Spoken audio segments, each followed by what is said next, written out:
You know what? Let's get a pizza. I'm starving. You want to get a pizza? All right, what should we get on it? I should say at the outset that I'm a little lactose intolerant, so cheese, even though I love pizza, even though I love everything about pizza, cheese is sort of not my thing. So I want to get a pizza, but if we could get one without cheese, that would be awesome. All right, in the interest of compromise, though, I recognize that you like cheese.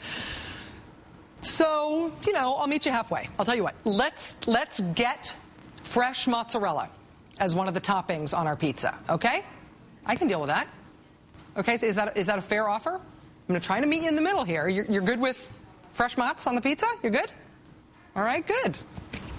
Why don't we also get one of those stuffed crusts on our pizza, too, you know, where they just inject the cheese right into the crust of the pizza?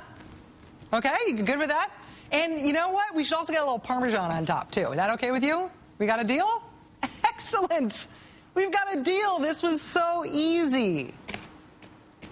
I admit the lactose intolerant pizza negotiation metaphor may be a little wanting, particularly because I'm not lactose intolerant. But I otherwise can't quite get my head around the technical work that was done here. In the president's deal with Republicans on tax policy today, the White House has been at great pains to explain that they got a great deal.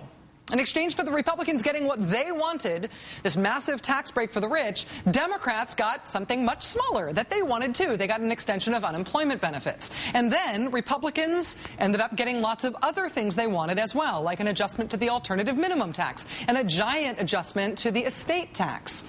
If you went into these negotiations with Republicans not wanting cheese on the pizza, you ended up ordering extra cheese for the pizza, right? With extra cheese with a side of cheese and some cheese dipping sauce for the side cheese.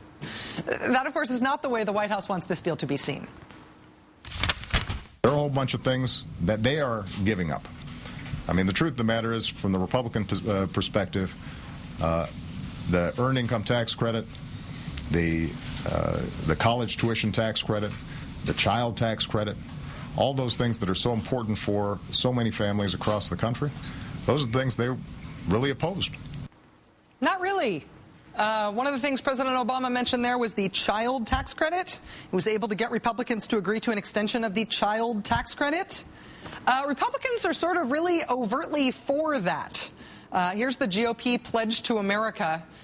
This is page 14. Quote, during the 1990s, a Republican Congress enacted pro-family policies such as the child tax credit. Unless action is taken, a $3.8 trillion tax hike will go into effect on January 1st, 2011. The child tax credit will be cut in half. Be afraid, don't cut the child tax credit. We Republicans love the child tax credit. Here's incoming Republican House Speaker John Boehner warning on his website back in September that unless something is done, quote, horror of all horrors, the child tax credit will be cut in half. Republicans are for the child tax credit. So getting them to agree to an extension of it is not exactly an awesome concession. As I mentioned before, as part of this deal, Republicans also got President Obama to agree to a fix in the alternative minimum tax, as well as the estate tax. So if you're keeping score at home, here's what Republicans got out of President Obama. They got a bonus tax cut for the richest Americans. They got a fix to the alternative minimum tax, which is essentially a tax cut. And they got an agreement on the estate tax, which is another tax cut, a giant one. In exchange for all of those tax cuts, Republicans bit their tongues and allowed 3 more tax cuts to go forward. The earned income tax credit, the college tuition tax credit, the child tax credit. Where did those tax cuts, tax credits come from in the first place? Do you remember how Democrats watered down the stimulus bill last year? They put in a whole bunch of tax cuts in order to attract Republican votes for the stimulus, even though the tax cuts weren't nearly as stimulative as the spending. Remember that? Well, those things the president is talking about today are the things that just got extended. That's the big Republican concession. The stuff that was put in there as a sweetener for Republicans in the first place was just left in place. A thing originally designed to appeal to Republicans stays. That's their concession. How about a slice of cheesecake with your cheese pizza? Maybe I could melt some cheddar on top. We could have fondue as well. The White House argument on this is that whatever you think about their negotiating skills, the end result of all this is that it is good for the country. is that this is good policy for the American people. Is it? Joining us now is Simon Johnson. He's the former chief economist for the International Monetary Fund. He's now a professor of economics at MIT, as well as a contributing business editor at the Huffington Post. In other words, he is way, way overqualified for a discussion that started with a really bad, long cheese metaphor. Professor Johnson, thank you very much for joining us tonight. Nice to be with you. Am I right that from what we know about this deal, that none of it is offset? This is just $900 billion added to the debt? Absolutely. As far as we know, it goes straight into the debt. It expands the deficit. It's completely irresponsible. Give us a perspective on how big adding $900 billion to the debt is. $900 billion is obviously a big number. All the debt and deficit numbers seem sort of equally big from a human distance. How big a deal is this in terms of adding to our debt problem?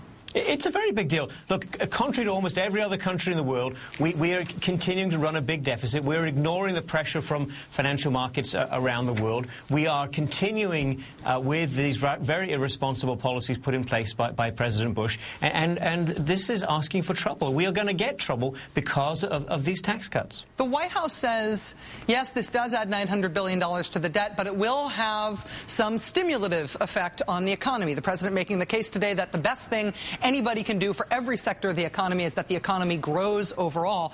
Do you see this as good bang for the buck in terms of economic stimulus? No, it's not good bang for the buck. You do get some stimulus, but it's a small amount of stimulus. There are much better ways to stimulate the economy if that's your goal, in return for the increased deficit and the increased debt, which is the cost, I'm afraid, of those policies. If you could be economic dictator for a day, if you had $900 billion to devote to trying to make the economy better, trying to bring down unemployment in particular, what would you spend that $900 billion on?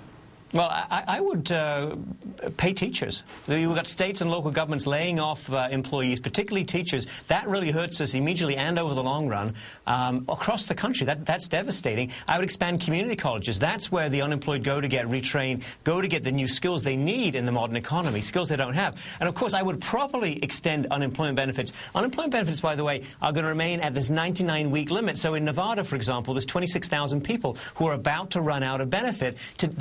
The agreement today does nothing for those people. They're still out of benefit. What about the GOP argument that they really, really, really want tax cuts for the richest people in the country because rich people are the job creators? What about that sort of trickle-down supply-side argument?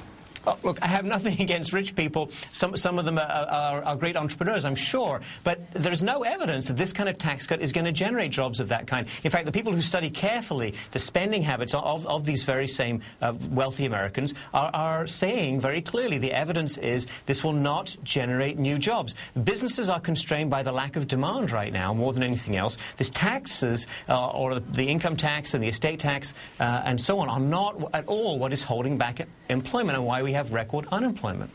In terms of the what the U.S. situation with tax rates right now, when you hear people who are arguing for tax cuts, they talk about our country as if we have unreasonably high taxes compared to other major economies in the world. When you talk about people who are willing to see tax rates go back up, people talk about them as if they're contextualizing them as relatively reasonable. What is your view in terms of the overall size of the U.S. tax burden right now? Do we have high taxes?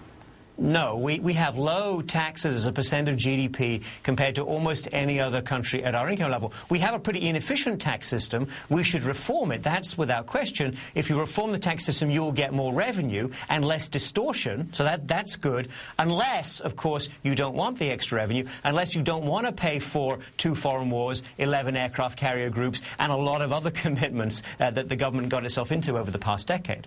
Professor Johnson, one last question for you. We're going to be speaking with Senator Sherrod Brown of Ohio in just a moment. And one of the things I wanted to discuss with him is how much wiggle room there is in this framework. The White House is describing this as a framework, which implies that the deal is not totally nailed down, although the basics of the agreement they expect to remain in place. You described a radically different approach to spending $900 billion on trying to improve the economy, spending on teachers and community colleges.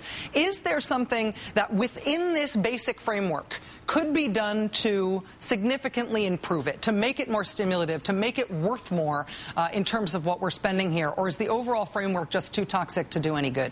I'm afraid this framework will not substantially help stimulate the economy. It will not significantly bring down unemployment. If that is your goal, and it's a very legitimate goal, and if you're willing to incur some extra deficit to bring down unemployment, which I think is entirely reasonable, you should spend those dollars wisely. You should not blow it all on yet another irresponsible and, from this purpose, ineffective tax cut that increases the deficit, increases the debt, and makes us more vulnerable to a financial market attack of the kind now being seen in Europe.